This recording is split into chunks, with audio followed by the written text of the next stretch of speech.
30 महत्त्वाचे रामबाण उपाय. 1. लहान मुले अंथरूण ओले करत असतील तर गूळ घालून केलेले काळे तिळाचे लाडू खायला द्या. 2. कमी वयात मुलांना चष्मा लागला असेल तर दुधात खडीसाखर, वेलची उकळून ते दूध द्यावे, यामुळे दृष्टी चांगली होते. 3. त्वचा तेलकट असेल तर बेसन, हळद, लिंबू रस आणि दही घालून पेस्ट बनवून चेहऱ्याला लावा.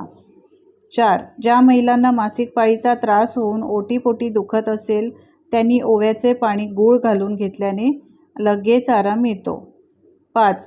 पाय मुरगळला असेल तर आंबे हळद गरम करून त्याचा लेप त्या जागी लावल्यास सूज आणि दुखणे कमी होते. 6. दूर्वा वाटून ओल्या कपड्यात बांधून त्या डोक्यावर ठेवल्यास डोळ्यांची जळजळ आणि डोळे दुखणे कमी होतात. 7. बुद्धी मजबूत होण्यासाठी अंशेपोटी बदाम आणि मध खाल्ल्याने बुद्धीची वाढ होते. 8. त्वचा उजळण्यासाठी हळद आणि दुधाची साय एकत्र करून 15 ते 20 मिनिटे लावून ठेवा, याने त्वचा उजळते. 9.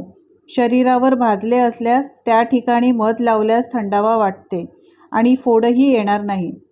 10. अंगावरील लव कमी करण्यासाठी राई तेलात हळद मिक्स करून शरीरावर लावल्याने लव कमी होण्यास मदत होते. 11.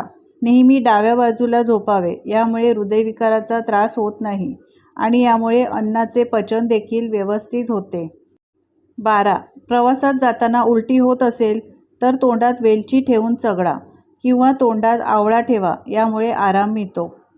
13. आठवड्यातून एकदा तरी चेहऱ्याची मालिश करा, यामुळे त्वचेवर मृत पेशी निघून जातात आणि चेहरा चमकदार बनतो. 14. केस सिल्की आणि मजबूत होण्यासाठी आवळा पावडर आणि लिंबूचा रस केसांना लावल्यास केस काळे होऊन सिल्की होतात. 15. केस चमकदार होण्यासाठीच खोबरेल तेलात मेथी दाणे उकळवून ते तेल केसांना लावले तर केस मजबूत होतात, चमकदार होतात आणि केस गळणे देखील कमी होऊन केसांची चांगली वाढ होते. 16. दररोज ग्रीन टी घेतल्याने ॲसिडिटी, अपचन, बद्धकोष्ठता या आजारांपासून मुक्तता मिळते. 17. कोरडा खोकला त्रास देत असेल तर खाण्याच्या पानात ओवा घालून घेतल्याने खोकला कमी होतो. 18. पाळीतीणला होणारा वात, सूज कमी करण्यासाठी 1 चमचा ओवा आणि पाव चमचा काळे मीठ पाण्यात टाकून ते पाणी दिल्यास त्रास कमी होतो आणि शरीर हलके वाटू लागते. 19. शरीरावर कुठेही फोड आले असल्यास आल्याचा रस लावा, याने फोड, गाठी नष्ट होतात. 20. मधुमेहींनी अंशेपोटी दररोज कारल्याचा रस घेतल्यास खूप फायदा होतो. 21. दररोज आवळा खाल्ल्याने स्मरणशक्ती वाढते आणि दृष्टी देखील मजबूत होते. 22. कावीळ बरी होण्यासाठी त्रिफळा, आलं आणि गूळ समप्रमाणात घेऊन बारीक करून पाण्याबरोबर घ्यावे, यामुळे कावीळ बरी होते. 23.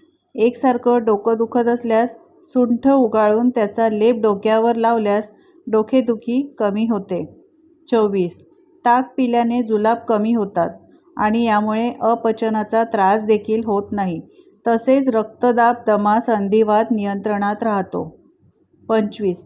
सांधेदुखी, कंबरदुखी होत असेल तर मेथीचे लाडू खाल्ल्यास खूप फायदा होतो. 26. शरीरात रक्ताची कमतरता असेल तर खजूर, बीट, काळे मनुके, पालेभाज्या, फळे यांचे सेवन करावे. 27. उन्हाळ्यात मूत्रसंसर्गाचा त्रास होत असेल तर नारळ पाणी प्यावे, यामुळे जळजळ कमी होते. 28. पोट दुखत असेल तर जिरे आणि ओव्याचे पाणी सकाळी अंशेपोटी घेतल्यास पोटदुखी थांबते. 29. बद्धकोष्ठतेचा त्रास होत असेल तर पपई खावी, यामुळे खूप फायदा होतो. 30. दररोज 1 सफरचंद खाल्ल्याने अपचनाचा त्रास होत नाही व रक्ताची कमतरता देखील पूर्ण होते.